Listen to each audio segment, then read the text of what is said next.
Hey man, What's up, my brother? how you doing? Good. How are you? Good, good. Everything going well? All is well. How about you? Good. Trying to hang in there.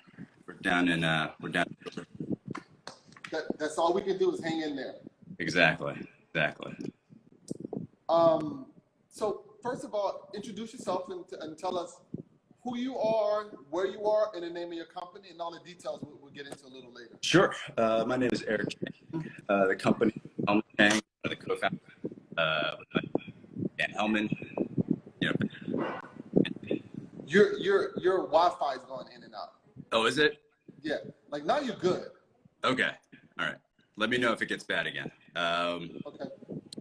So yeah, the company started with me and Dan Hellman, my business partner and best friend since we were 10 years old. Really, to give long story. Okay. No, hold it. Yeah. We'll save that. I'm gonna get into the questions, All right. and then we'll get into your story. Okay, sure. So just All right. Eric Chang, co-founder, Hellman Chang. All right. Okay. So, what word or phrase do you overuse?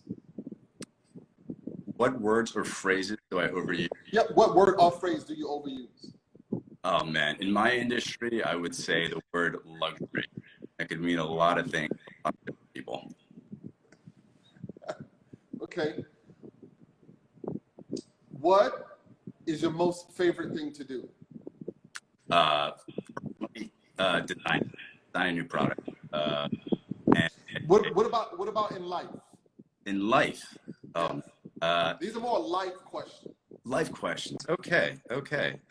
My favorite thing to do, honestly, keep it simple, man. Spend time with my new wife. Anything with her makes my life awesome. Cool. What is your least favorite thing to do? Oh man,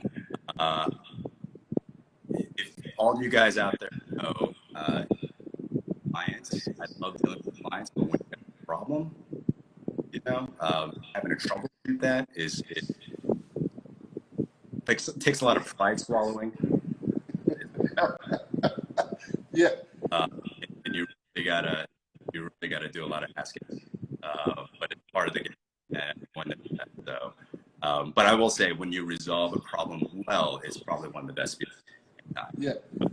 Big up and down. I agree with you. Being transparent about something that didn't go as planned takes a lot. Yeah.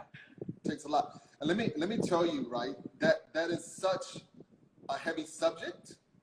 No one's ever brought it up. Yeah. That's how heavy the subject is. Yeah. No one decided to even mention that. And we all go through it. Yeah. Everyone goes through it.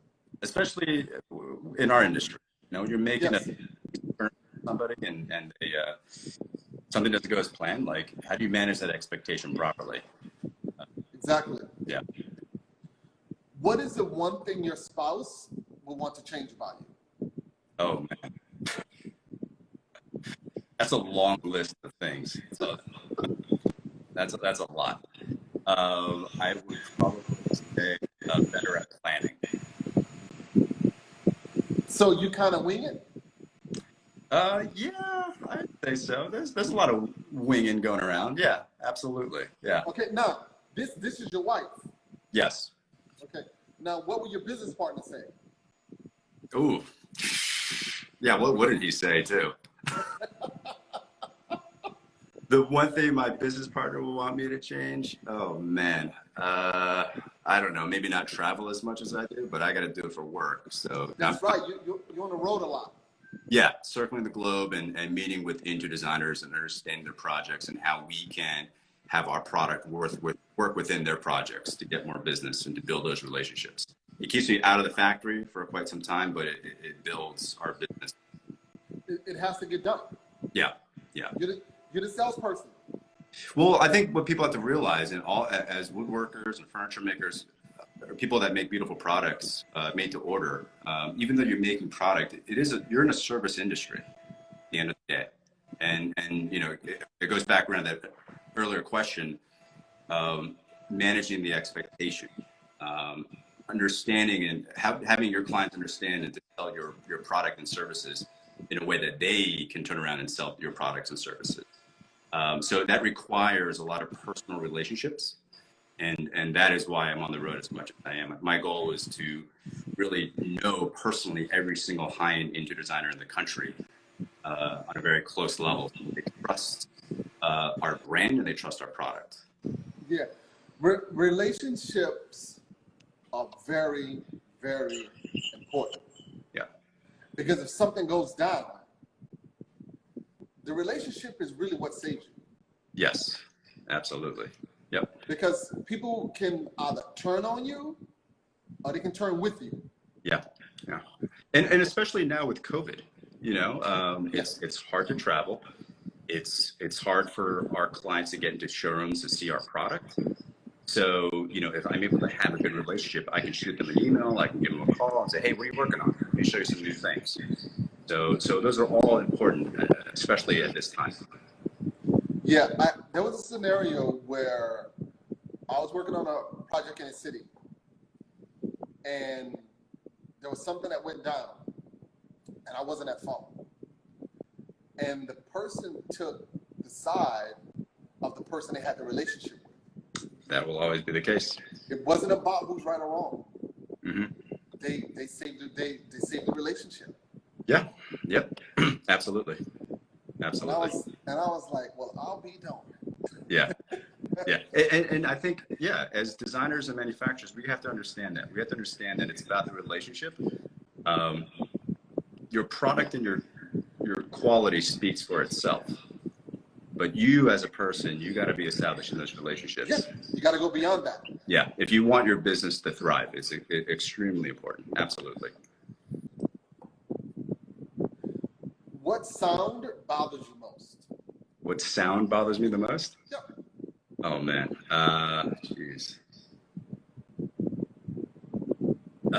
Furniture falling off a cart. That might be the most stressful sound in the world. Yes. That's happened a couple of times. What sound makes you the happiest?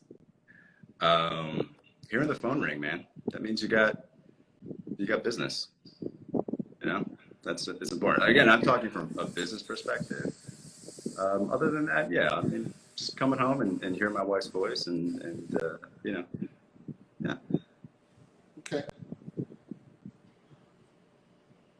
Other than your profession, what other one would you like to try? If I could try any other profession, either my first profession, my first industry was marketing. So I would probably get into a marketing agency gig again, or you know, perhaps something in fashion, you know, on the business side of things. Of course.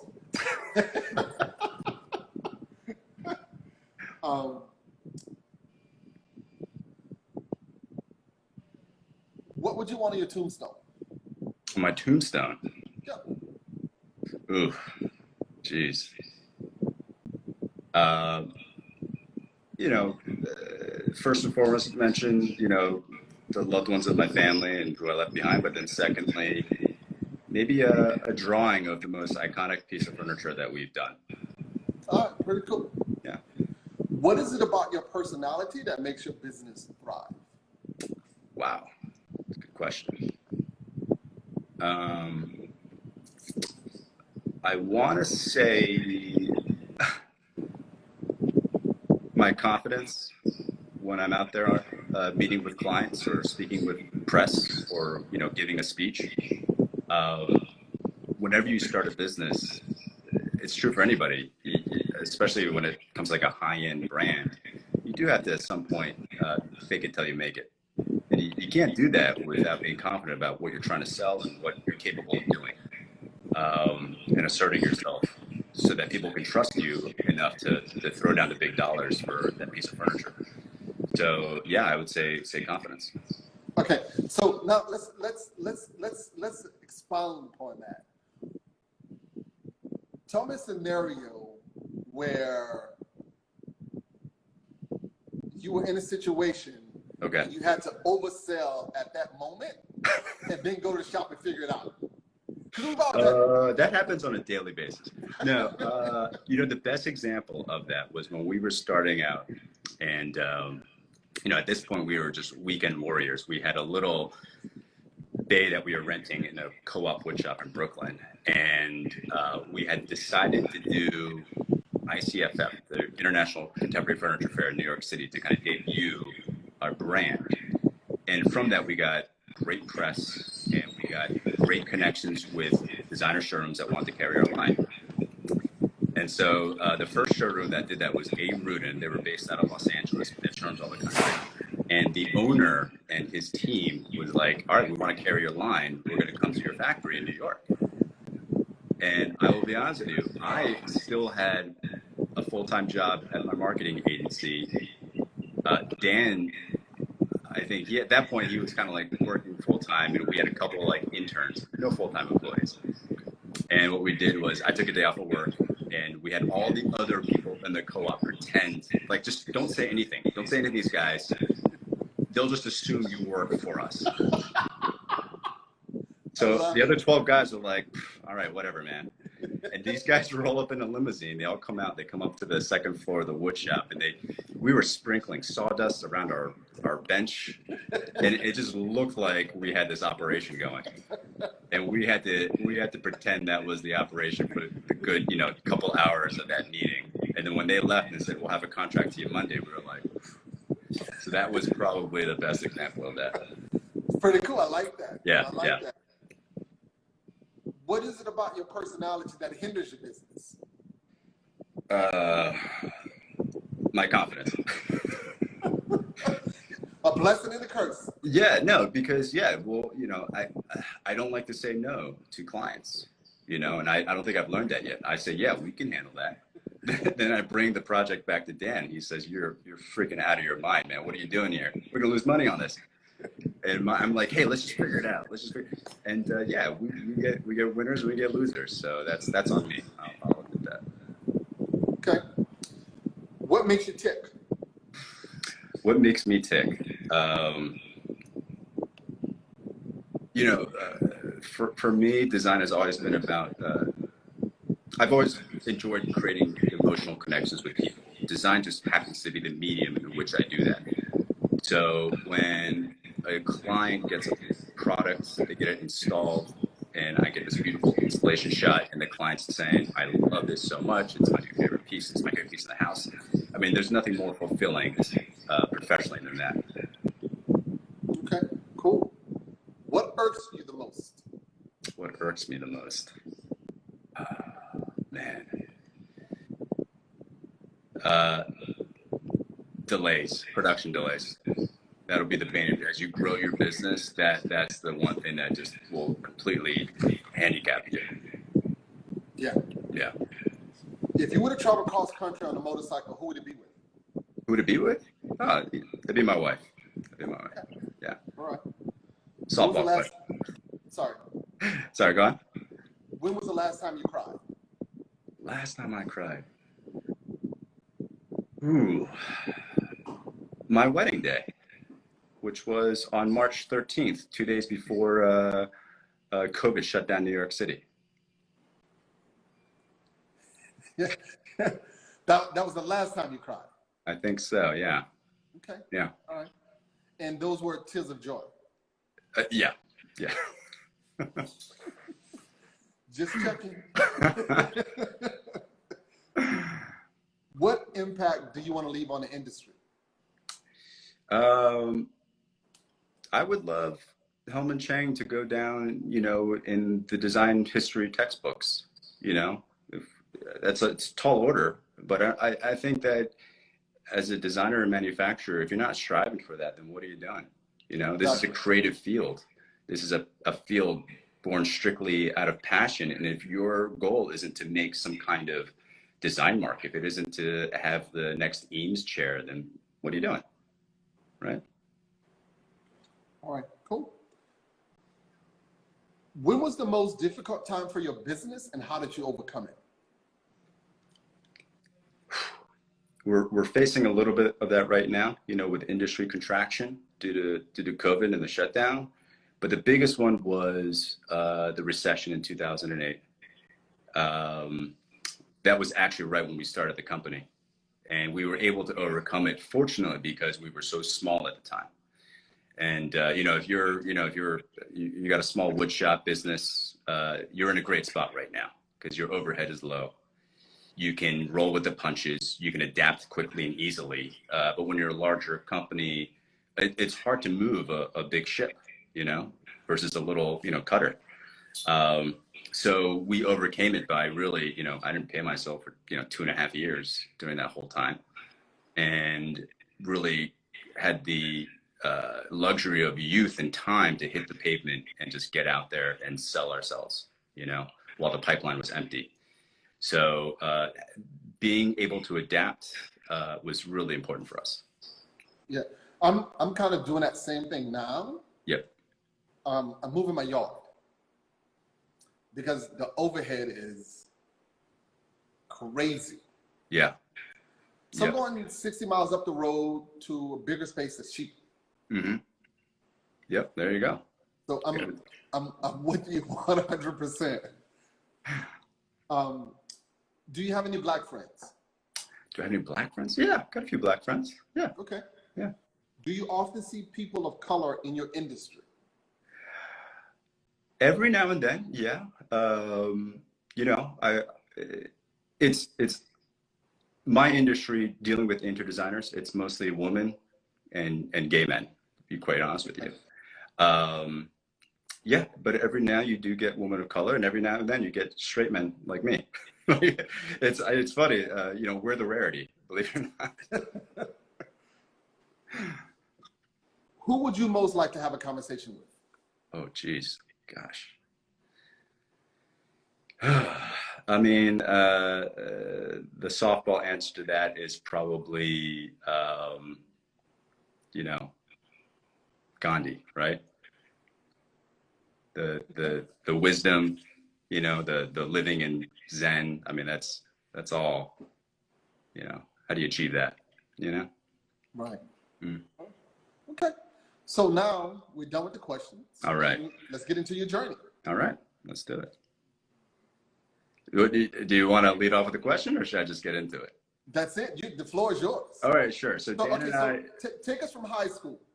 Okay, so well, it actually started in middle school because Dan and I have known each other since the 6th grade. Met in 6th grade math class. Became good friends. We had the same group of friends. Okay, wait a second. Yeah. Who was the better student?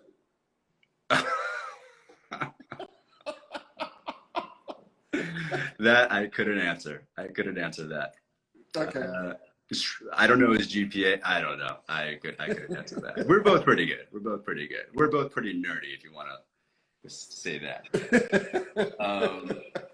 So we met in 6th grade math class. We shared the same group of friends. We found out that we both loved like art and design. We both loved woodworking class. We ended up doing a lot of class projects together in high school. And in the summers of high school and college, I went to NYU for finance and marketing. Dan went to Northwestern for guitar. We would meet up in Dan's dad's garage, and we would teach ourselves woodworking. So we'd pull the cars out of the garage. We'd rent, you know, books in the library about how to do woodworking. And okay, what neighborhood was this in? This was in a suburb of Washington, D.C. called Potomac, Maryland. And we would, you know, meet up in the garage and just kind of teach ourselves woodworking, and fell in love with it. And, you know, I'd go back to NYU, you know, do my business courses. Dan went back to Northwestern, you know, doing his classical guitar. And after college, he moved out to New York. I took up a job at a marketing agency, and we were talking about how we miss woodworking. So we went on Craigslist and we found an old co-op wood shop in Brooklyn that we could rent space from. Rented a little 5x10 square foot bay and started going nights and weekends, you know, work till 2 a.m, get covered in sawdust. And it was there that we really cut our teeth. They had great other craftsmen and sculptors that worked there. They really taught us some of the craft. And then realized quickly that this was a very expensive project to have, very expensive hobby. So we thought we got to sell some of this stuff.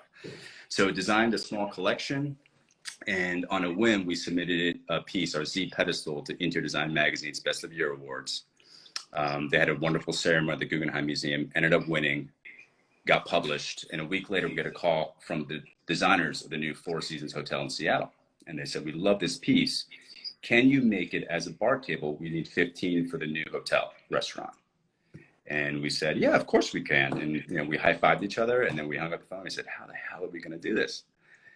And fortunately, that project was a year out. They hadn't even broken ground yet. But it told us that we had something. We had like a brand. We had a design voice. We thought, let's put all of our eggs in one basket. Let's do ICFF. Let's try it. It's in our neighborhood. It's just down the street of the Javits Center. So, we threw a bunch of cash at it, designed a catalog, printed a ton of those, did the show, got a ton of press. So hold up. When you designed this stuff and you printed this catalog, did any of this stuff exist, or you would just? No, none of it existed. So it was all kind of a line extension from the Z line and complementary pieces. It was about 10 pieces. We had about 6 months, a 6-month window to make and design all this product for the show, design a catalog, get it printed. And the goal of it was, I said, if we're going to do this, we should make it look like we've been a luxury furniture line that's been around for, 50 years, but no one's ever seen us. And when they see us, they're like, how do we miss these guys, right? And that's how we're going to make a big splash. So we really put a lot of effort behind the branding of all of it. I mean, we were carrying tables, into Soho, New York, putting it in the middle of a road at the cobblestone street when there was no traffic, taking a photo and then picking up the table and running away. I mean, we were really putting a lot of time and effort, amateur style into this thing. It eventually worked out really well, got a ton of great press, like I said, and that's when we got picked up from showrooms around the country. And within about 6-8 months, the showrooms opened up, January 2018. And that's when I, quit my job at the marketing agency and jumped in full time with Dan. Okay, so how do you know it was time to quit your job? Basically, when the showrooms opened up, we said, you know what, it's going to require full-time sales, marketing, business development, design. I mean, the whole shebang. It couldn't be done with, just, me coming on nights and weekends and building stuff with Dan or hiring one helper. I mean, it needed a full-on organization. All hands on deck. Yeah. So you got started, things are going, things are grooving. Where did your design inspiration come from? That's a good question. Not having gone to design school, it's, it's tricky. I don't even know how to describe it. So sometimes it's interesting when I hear other designers describe our product. So if anybody watching wants to chime in, absolutely. Hey man, what's up, Alex? For me, I've always loved men's fashion, suiting. Okay, Alex. all right, so let's talk about that, right? Sure. Every time we see you, you guys are always fresh. Thank you. Yeah. When you met in the 6th grade, were you always preppy little kids, or did that matter then? It was more so on my side. I ended up getting, the best dressed superlative in high school for what it's worth. It was always kind of a part of who I was. I got that from my grandfather, who was a 4-star general in Taiwan for Chiang Kai-shek. And growing up, I spent all my summers with him. He would teach me about showing respect, showing manners so that you get respect. And part of that was dressing the part.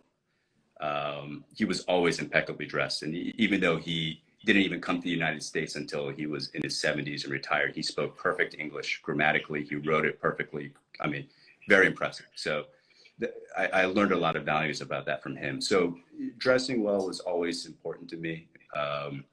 And, I brought it into the brand, because at the end of the day, when you're making furniture, like I said, it's about relationships. It's about brand perception. And when we entered, not many people were putting themselves in their brand. And I found that could be a valuable asset to help grow the business. So that's what we did. Yeah,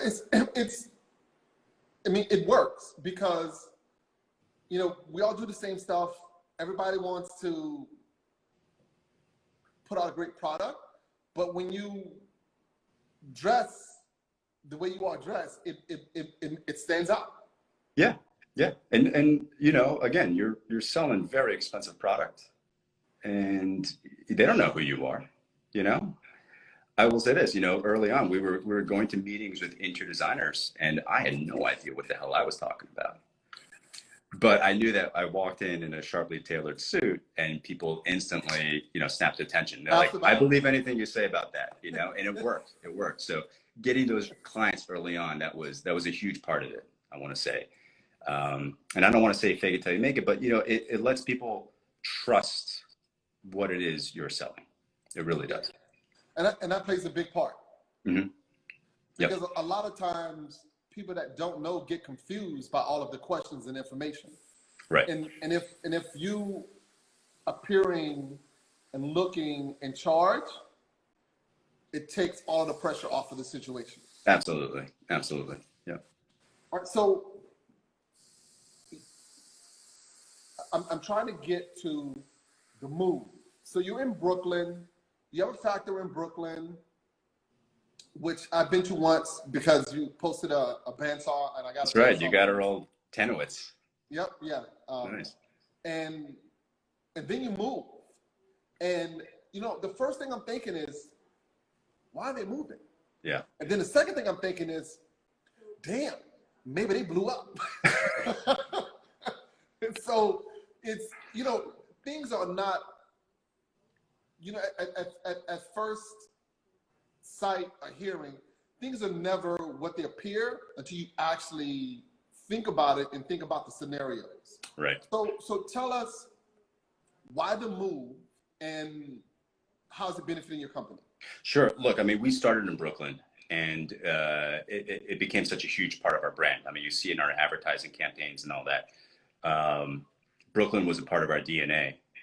And we take some responsibility and pride in being a part of that whole Brooklyn Renaissance movement that happened, you know, 10 years ago. But ultimately, New York City is a very expensive endeavor across the board.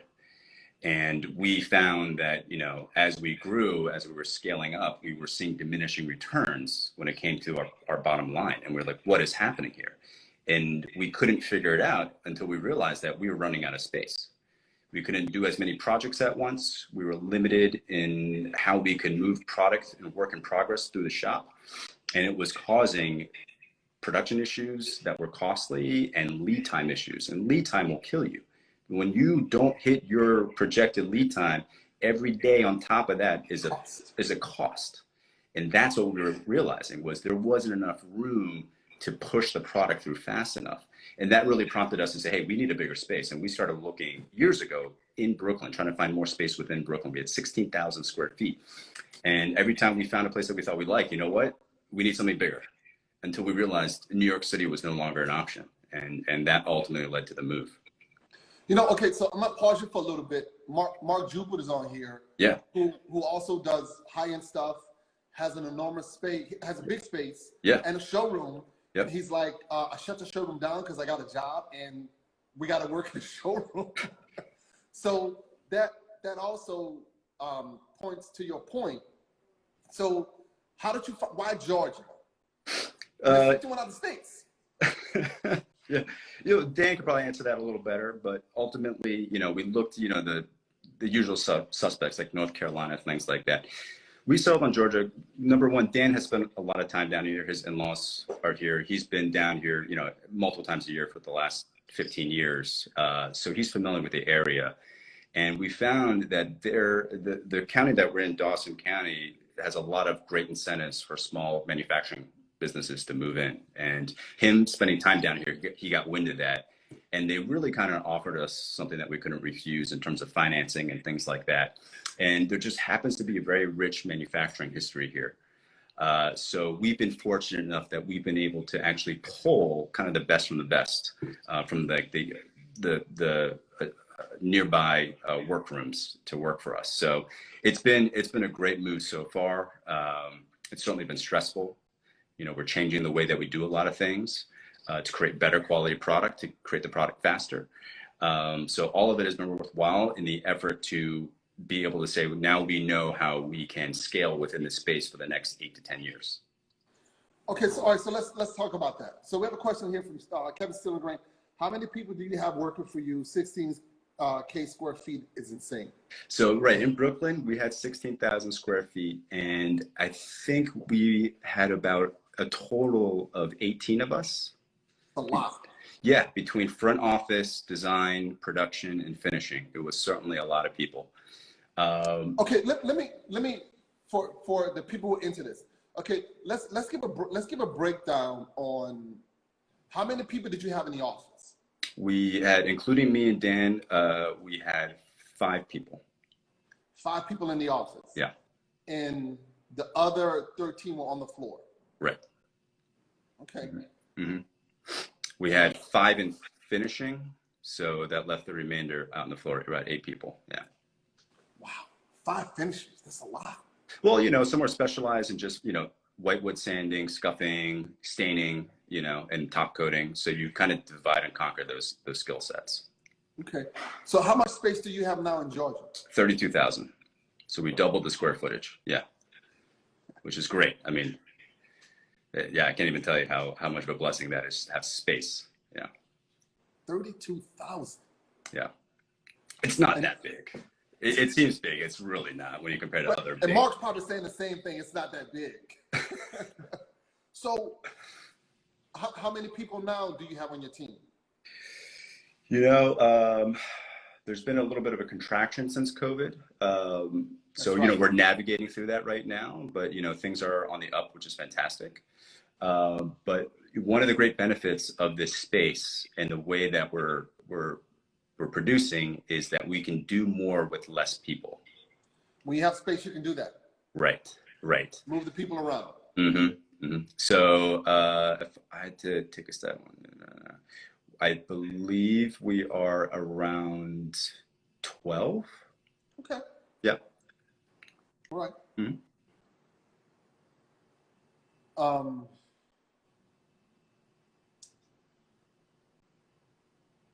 So and you live in Georgia? Yeah. He lives in Georgia. Yep. How is that from living in Brooklyn? Huge difference. I mean, I've been a New Yorker for 20 years, and that wasn't the intention.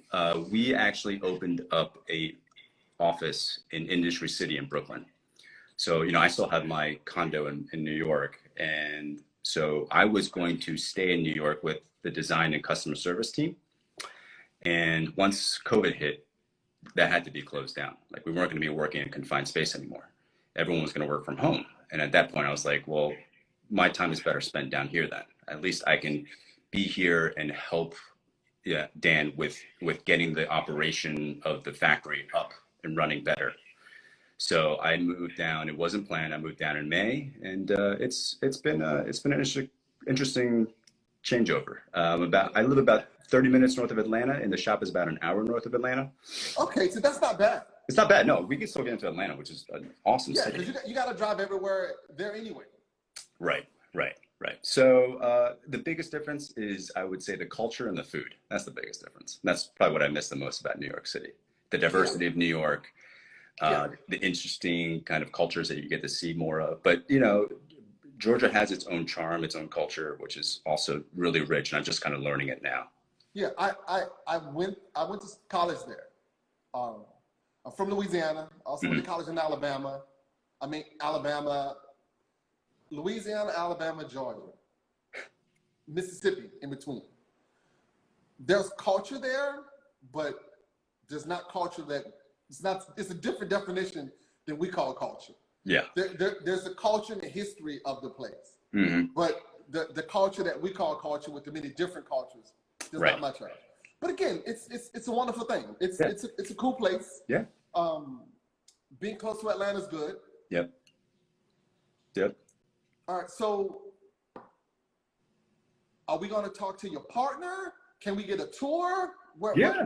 Talk to me. What we want to do? Yeah. Do you have any more questions? And Mark Jupiter said he would give part of his body for 32,000 square feet.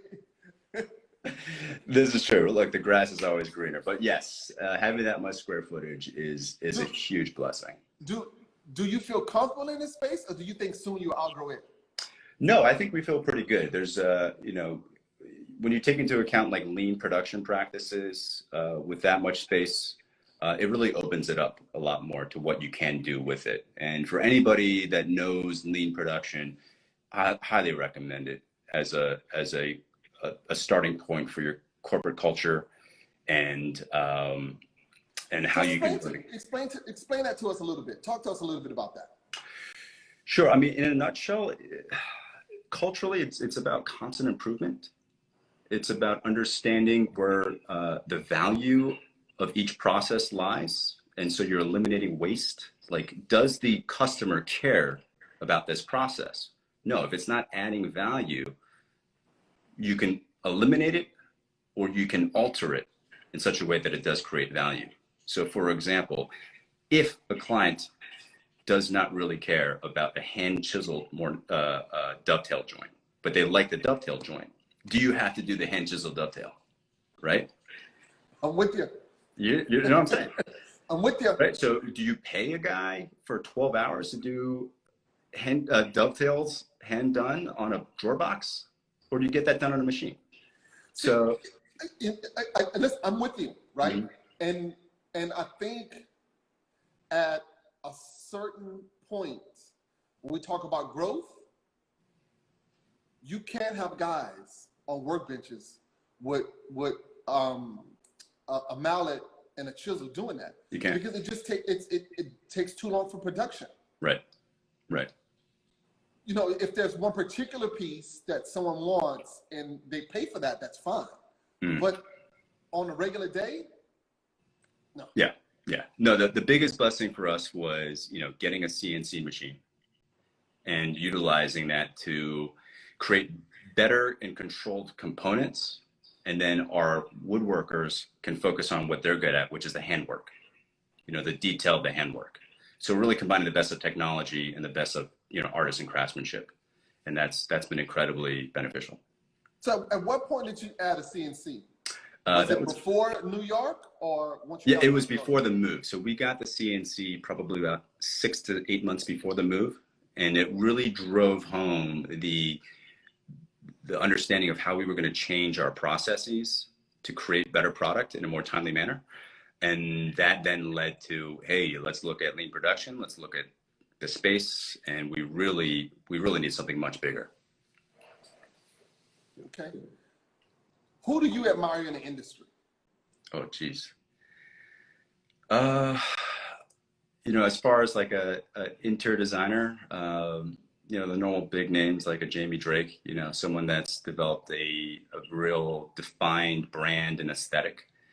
And then as far as, you know, on the production or design side of things, there was a designer, Doug Levine, he's in LA, but he was, you know, one of the early proteges from Holly Hunt. And he really kind of very quietly defined a lot of contemporary high-end furnishings. So, and as far as, you know, the designers today go.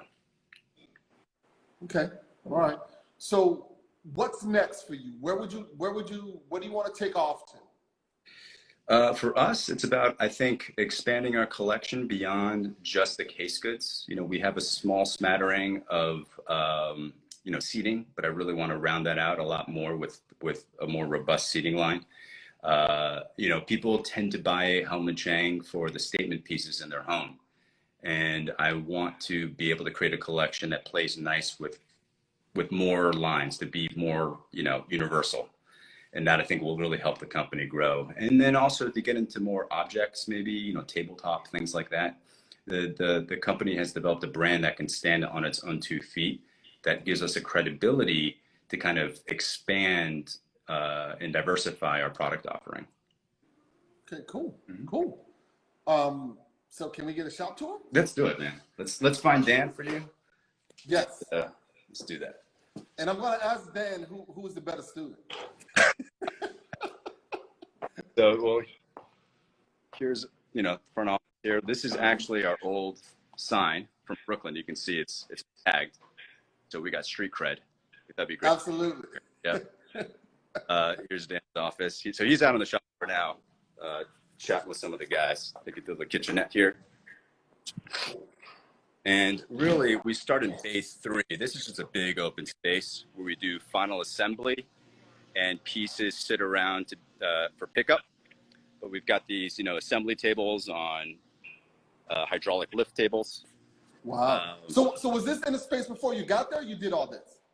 We did final assembly in a tiny room that was about 15 by 15. But this is bay 3. This is actually a queue of pieces going to finishing. We can quickly reprioritize by just shifting these pieces around. That's our finishing room over there. That's Millie. That's Dan's dog sitting right there. What's up, Millie? All right, so let me take you back here. So where do you get your lumber from now? Did that change or? No. Yes, that did change. Peachtree Lumber. I'm losing you. So you can see some of the new machinery that we got too. And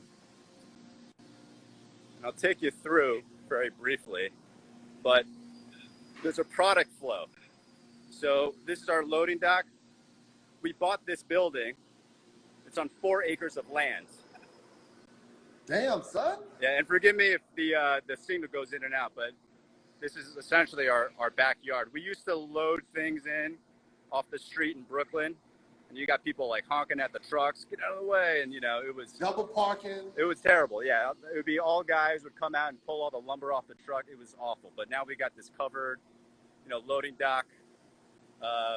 It was designed so that everything could be forkliftable, essentially. So we bring our forklift out here, pull it off, and the lumber comes right here on these racks, divided by wood species and thickness. So thickness at the bottom, going up. And all of these, instead of getting up on an old rickety ladder to pull the lumber, we pull it off with a forklift, grab the lumber we need, put it back on. So that's our inventory. So you're operating like a real company. Yeah.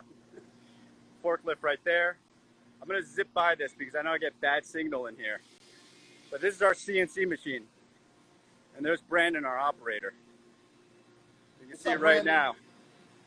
Cutting a NOLA leg on the CNC. Nice. So I'm going to walk around him. But you can see here's one leg that's done with the joinery already built into it. Beautiful. See all the shaping. And these are the leg blanks for the remainder right there. So walk through here. This is the employee center. They got loft storage. You got a what? Employee center. What the hell is that? Well, it's essentially the I know, meeting room. It's the guy's break room. Hey, Russ. There's our CNC programmer / engineer, operator, jack of all trades. Our right hand. What's up, Russ? That's Russ right there. Is he a Georgia native? Are you a Georgia native, Russ? Am I what? Georgia native? No, sir. No. Where are you from originally? Originally, I grew up in Indiana. Indiana. Okay.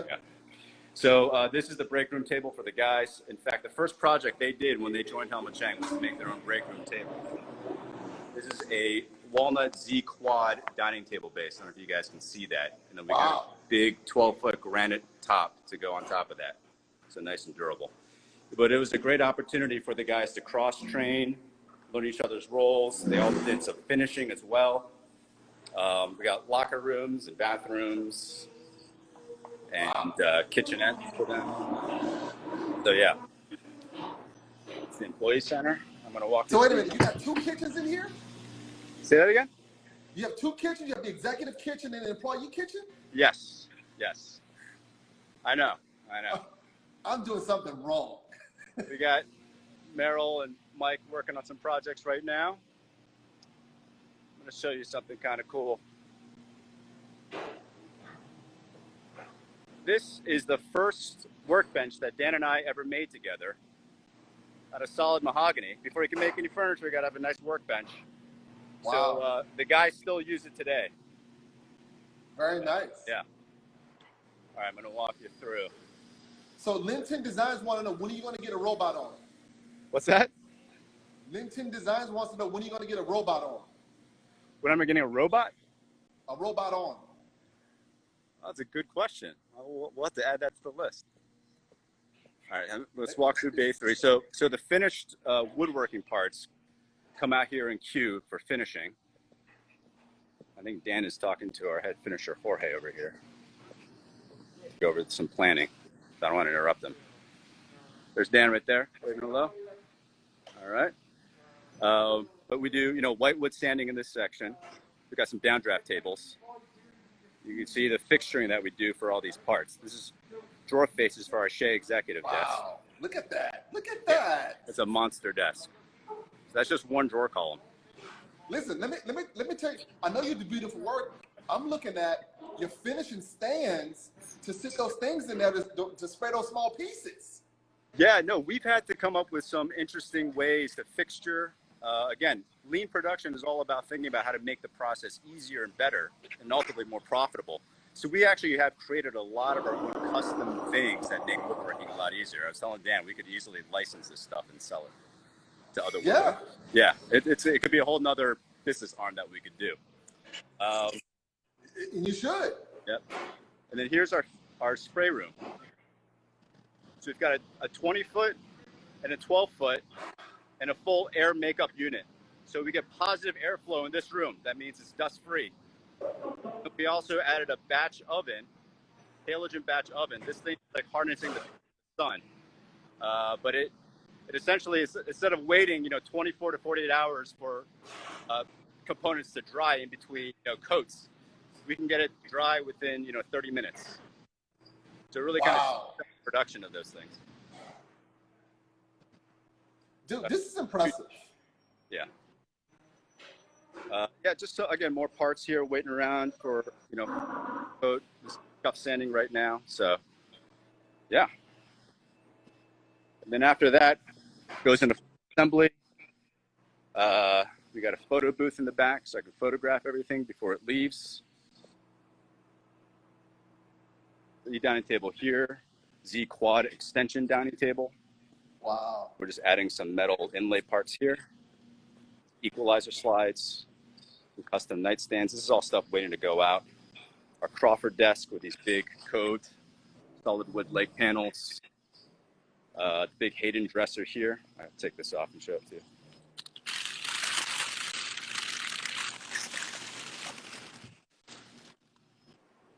You can see that dramatic cove detail. And then these Very nice. big metal handles. You can see how thick these drawer faces are. Yeah. Yep. Of course, self-closing. And our Natalia sideboard here with brass cladding and accents. So yeah, just a quick tour. Man, this is impressive. Thank you. Thank you. It's pretty darn nice. Thank you. Any other questions right now, guys? I'm sorry. Yeah, we're so busy right now, and we're, Dan and I are stretched pretty thin with all the duties that we have, with this new facility. So I'm sorry that he couldn't get on here with all of you. No, it's all good. We got 10 minutes. We can open up for questions, or we can call it. This is absolutely great. All right.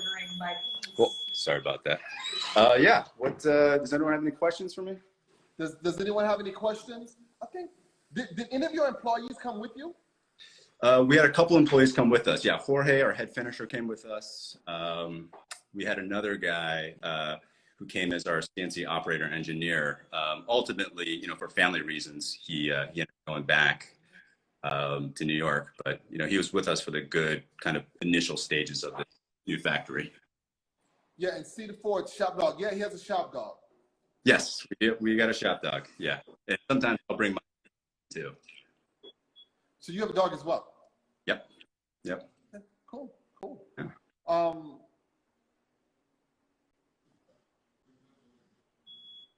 So how much do you work directly with clients versus the stores or retailers? So we work through industry trade showrooms. The idea is, and it's worked like this for millennia, a century in America. Can't hear you. Can you hear me? I can hear you now. Okay. essentially, this stuff is very expensive. It's all made to order. And you want to actually order this through an interior designer because God forbid you go through the whole process and 16 weeks later you get a piece of furniture that costs you tens of thousands of dollars. It is not perfect. It's not exactly what you wanted. Buyer's remorse is not something you can afford to do in this industry. So we sell ourselves through interior design trade showrooms so that designers understand all the elements that go into this product and make the right decisions. So generally speaking, no, we don't really work with end consumers. It's much too challenging to navigate that whole process with them. So Billy can't come in off the street and be like, yo, I need a table. Billy can give me a call. And I got some people coming in and I need it next week. Yeah, definitely not next week. But no, I mean, as soon as I explain all the options that are available, people say, I completely understand. I'll call an interior designer, so it would be a lot of management on our end to do that. Will that change? I don't know. I mean, it depends how the brand expands and grows. There may be opportunity for offshoot for a retail line at some point. So absolutely, we all have visions of growing, and that's not out of the question. Okay. Any adjustments to production to accommodate the environments in the South versus the North? The environment of production? Is that the question? Any adjustments to production to accommodate the environment in the South versus the North? No, I mean, every adjustment we've made was for the better. If you go the other way, you're adjusting. There's more room, there's more real estate for proper production down here. So it's like taking a breath of fresh air, to be honest with you. And the labor's got to be cheaper. The labor, yeah, as a whole, yeah, the labor is cheaper here. Correct.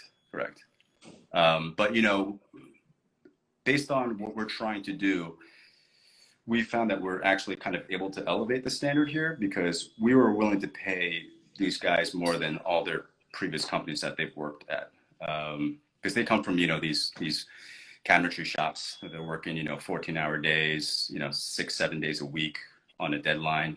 We really want to balance out quality of life for these guys because at the end of the day, we're not doing kitchen cabinets. We're making what is supposed to be the best made and best designed furniture in the world. And the only way to achieve that successfully is to have happy workers who are passionate about their work. And you have to have a work-life balance. You have to make them happy at work. It's extremely important to us. Okay.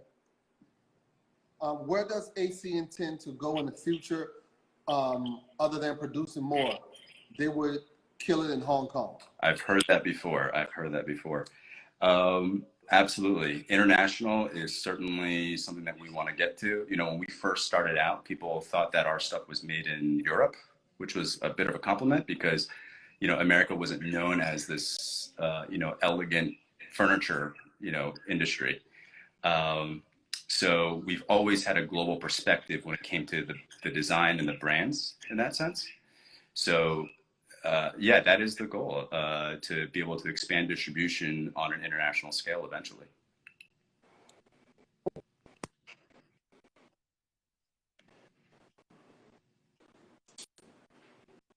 So I said, I think I'm losing you. no, I got you. I said, working directly to it's a lot of time. So, Sorry, you're breaking up. can you hear me now? I can hear you. You're a little frozen. You want to try that one more time? What part of the process gives you the most joy? In the process phase, it's probably different for Dan and myself, but for me, it's definitely in the design phase on the front end of it, where I'm planning how this product will look, what it's going to serve and who it's going to serve, and then on the back end of that, seeing that come to fruition. But Dan may say something more different because he's more entrenched in the process side of things. Do you all often differ on on designs, on production? All the time. All the time. All the time. To give you an inside look, you know, it's usually I may come up with something or say, here's what it's going to be. And he'll look at me and be like, you're out of your mind. Like, this is, yeah, do you want to make money on this?